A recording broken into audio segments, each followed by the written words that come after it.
medical gi leiba lam da leiba sing asiga patient singa hena afaba mari sam leiba haibasi yamna maru oi yamna tangai fade na kali tamu ke karen tame yam chu bu khom de governor thame khom ju yam chumi adu masi gi se khona wahi de phajabo na tawga dum taraga leiba dum Manipur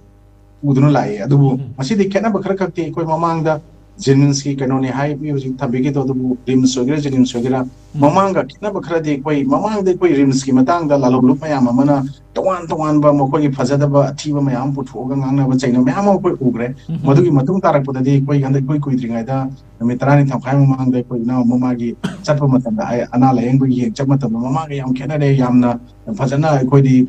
me ko miram adagi da chena mogi service tawan wadi to ba hole ka ai aduna amarom da koi lalo group sing mayam amna private practice to bu yaro du to bu yaro to gi mayam dagi awon bakra di ure na tai adu adum music private practice to ba mayam ama lai tab den dum leram gani aduna swai da koi Jennings kangde rims kangde sum bale yum masam se masi innocent common people mayam paisa paja da ba sentum na jida ba mayam gi di masi makhoi na da sena thawai kalli bani hai ba se masi kawi gun hai wapni thamjaningi aduga even ngarang na han da koi Jennings ki da nungdangi emergency puklak matam da madugi test to bina ba khona ba laite ha da nungdangi posidi bhutna test to bibra kaina irpa koi Facebook da thina ki aduna sum pot mayam sing se dum ahoba awat pa se dum thenga dam dina te kona dum thengnai adu sum pot mayam sing je masi gi pot yari makhai thon da na ba masi gi concern koi gi hospital gi authorities sing head sing na madagi director sing superintendent sing na to kona bibum thui aduna hojik ta sing na haraga di Manipur si private clinic ki yam kappa iho safu mayam ama leram pot tu government gi pot sing jini thi sina government hospital lai ba sing sina thabak tu onsel laga puning chang to biraga di private mayam sing da ngasi paisa mayam ting dana magi sen thok ka sana dana mi punsi hing manina hingan da biya de na to no pot mayam si su kitang handaram gani aduna koi da sing na haraga di masidi koi kupna masi koi doctor sing sina su miyo bagi punsi si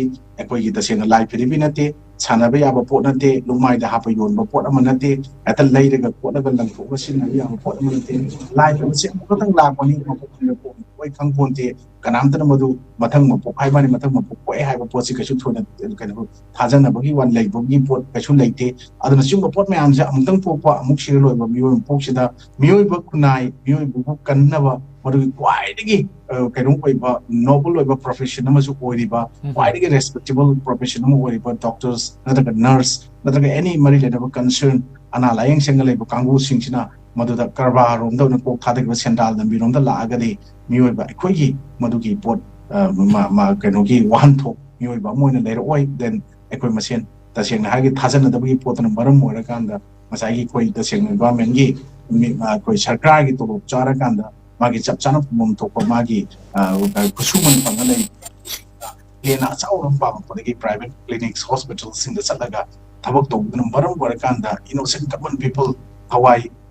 koi chamana ba koi gi the sin myon gi life ki be chamana ba mana hingni but mana luxurious life ta aduga yamna nungai ba platform da lening da mana lening ba mi orisu phakjana ba kangu sing da su hingi haiba da su am ka hena to sir to bi ba gi pot ama lakani madugi miyo be life kam bi mo tare thamjaningi adana ta sina doctor singna maruina kogi patient singa yamna good relation thamge hagadi yamna friendly over atmosphere yamna jolly over nature then makoina yengo matamda koi ta sina hagadi doctor gi wa kaino si ningsang akanda aina ta sina thaina koi mi ji kana na mabuk na re na pro all matamda doctor ri leitaba doctor leitaba matamda da ta sina imung upai leitadna doctor chalure se nang hidak piri en kudamum thadalaga goli ne bijabada madu chasan gi bal matungda bijagra matungda pukna ba fare haina khalli haiba pot wari na ba lai ni aduna ta sena haraga di akoi gi anago pulimok se miyo bagi wakal da madu 50% ara mai physical weakness da 20% na